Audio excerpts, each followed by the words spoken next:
ಹೊಳಲ್ಕೆರೆಯಲ್ಲಿ tea ಅಂಗಡಿಯಲ್ಲಿ ಅಕ್ರಮ ಮದ್ಯ ಮಾರಾಟ.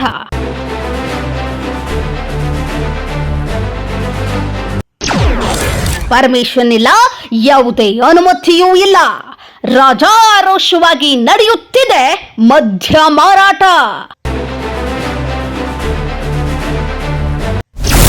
ಅಕ್ಕಪಕ್ಕದ ಮನೆಗಳಿದ್ದರೂ ಕ್ಯಾರೆ ಅನ್ನದೆ ಭರ್ಜರಿ ವ್ಯಾಪಾರ.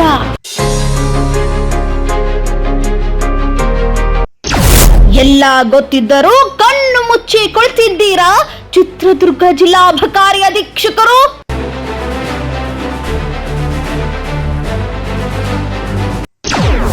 ಅಬಕಾರಿ ಇಲಾಖೆಯ ಅಧಿಕಾರಿಗಳು ಗಮನವಿಟ್ಟು ನೋಡಿ.